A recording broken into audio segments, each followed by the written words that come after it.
Salut YouTube, ici Chocolat et bienvenue dans cette nouvelle vidéo. Il n'y a pas longtemps, j'ai sorti une petite vidéo vlog des familles sur mon voyage en Polynésie et je voulais revenir sur une petite aventure de ce voyage. On va pas se mentir, t'as lu le titre. On va parler de tatouages et pas n'importe quel tatou puisque ce seront des tatouages polynésiens. J'ai grandi à Tahiti, l'île principale de la Polynésie française, au milieu de nulle part dans l'océan Pacifique. La Polynésie française est constituée de 5 archipels, les Tuamotu, les Gambiers, les Australes, les Marquises et l'archipel de la Société qui est divisé en 2 parties, les îles du Vent et les îles sous le vent. Donc à la fin de mon séjour, la veille de prendre l'avion, je suis passée par la case tatou et le tatouage en Polynésie, c'est sacré. Et tiens-toi bien parce que l'origine du tatouage, ça envoie du pâté. Le tatouage tire son origine des dieux. Il y a bien longtemps, à la nuit des temps, le dieu créateur Ta'aroa avait 2 fils, Mata Mata Arahu, qui veut dire qui exprime avec du charbon de bois, et Turaipo, qui veut dire qui réside dans le ciel obscur. Ils auraient inventé le tatouage pour séduire Hina Ere Manua, la fille du premier homme, Ti'i, et de la première femme, Hina Mahai Tuamea. Hina aurait été gardée en captivité par sa mère pour préserver sa virginité. Les 2 frères, dont les nombreux cadeaux n'avaient aucune influence sur la jeune fille, auraient donc orné leur corps de tatouages. Séduite, Hina aurait échappé à la vigilance de sa mère et aurait rejoint les 2 frères qui lui transmettent le désir de se faire tatouer. Les 2 frères, qui étaient donc devenus les dieux du tatouage, auraient donc transmis et appris à l'homme l'art du tatouage. Étant donné que le peuple polynésien n'utilisait pas le langage écrit, le tatouage permettait d'exprimer la personnalité du tatoué. D'ailleurs, le tatouage était signe de richesse et pouvoir. Donc le tatouage était un repère social pour les classes sociales élevées, comme les dieux, les prêtres, les rois, les chefs de village et leurs descendants. Ça traduisait aussi l'appartenance à une famille et une tribu. Ça traduisait aussi les rites de passage importants, comme le rite de passage à l'âge adulte, les mariages ou ce genre de choses. Ça relatait aussi des faits remarquables accomplis, tels que des bravoures de guerre, des exploits à la chasse, un peu comme Maui dans Vaiana. Le tatouage dépendait aussi du sexe. Par exemple, les femmes se faisaient plutôt tatouer les mains, les bras et les pieds. Certaines femmes importantes, comme les femmes de chef, pouvaient se faire tatouer les cuisses et les fesses. D'ailleurs, une femme dont les pieds et les mains n'étaient pas tatoués était considérée comme laide.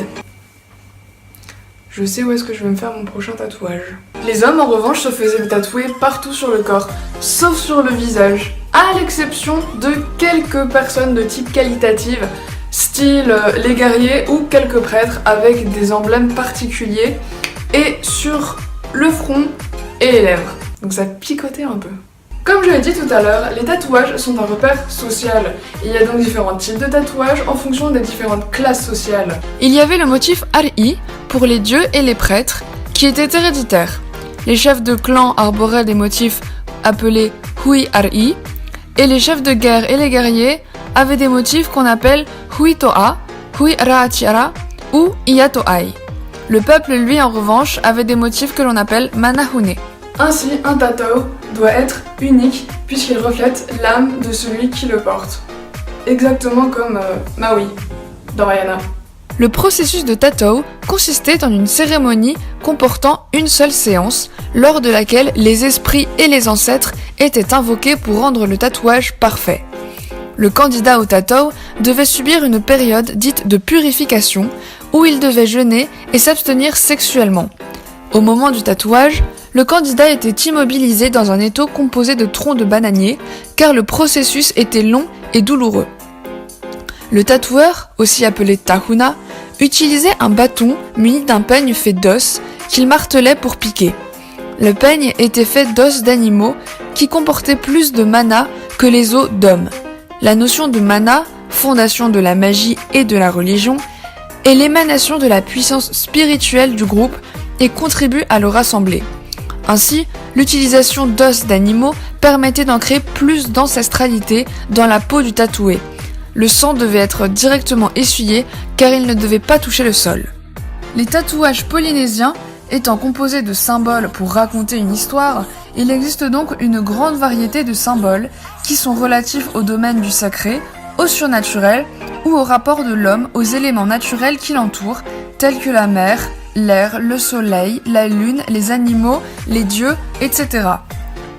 Ils peuvent avoir n'importe quelle forme globale, comme les margouillas, les raies, les requins, la tcharée, ou alors juste de simples frises. La Polynésie étant composée de 5 archipels différents, il y a donc 5 styles de tatouage différents, avec le style marquisien, issu de l'archipel des Marquises, qui se différencie par une densité de motifs très chargée. Bon, maintenant ça a un petit peu changé, hein. On a des processus de tatouage plus modernes, comme ici en métropole, exactement la même chose. Cela dit, il y a encore quelques tatoueurs qui font avec le peigne, mais bon, vaut mieux éviter parce que du point de vue hygiène, c'est pas terrible. Et puis, la finalité, c'est toujours pour faire joli ou pour marquer un événement important. Par contre, on va pas trop traduire des exploits de guerre ou de chasse. Enfin, plus maintenant. Et pour ma part, eh bien, j'ai grandi à Tahiti et je suis partie en métropole après mon bac pour mes études supérieures et j'ai pas pu retourner chez moi pendant 4 ans. Ce qui fait que quand j'ai pu y retourner l'été dernier, donc, j'étais très contente. Et je voulais ramener comme un souvenir de chez moi, que je puisse toujours avoir avec moi, pas trop encombrant, pas trop lourd. Et même si je suis pas née à Tahiti, j'ai quand même grandi là-bas, ce qui fait que je me sens polynésienne. Et donc quoi de mieux qu'un tatouage pour symboliser ma culture. Je vais pas vous mentir, c'était mon premier tatouage et j'étais un peu angoissée parce que je savais pas du tout comment ça se passait une séance de tatouage. Mais en fait ça va, regardez.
Voilà, le ciel, le voyage, t'as le soleil, ici.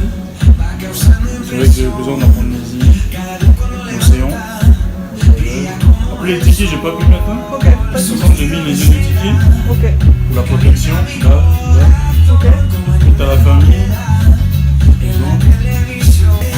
dans le requin, force courage. Et t'as encore les yeux du tiki pour la protection, force, courage. Les yeux du tiki, t'as choisi? Voilà. Ok. Là, tout ce qui est en forme de spirale. Ok. Ensuite, j'ai acheté un oiseau, je sais pas si tu vois. Là, non, mais. Là, mon oiseau.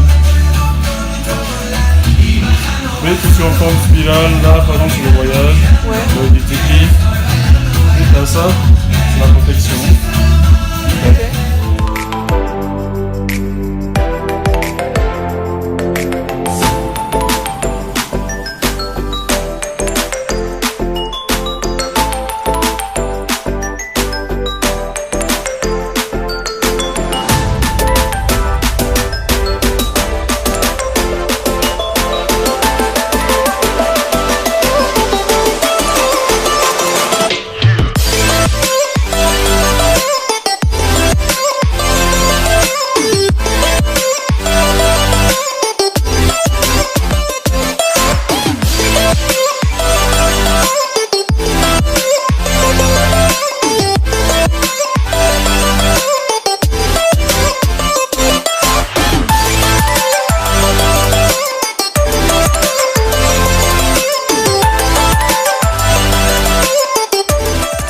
Merci beaucoup d'avoir regardé cette vidéo. Si elle t'a plu, n'hésite pas à lâcher un petit pouce bleu, ça me fera très plaisir, ou un commentaire, ou les deux.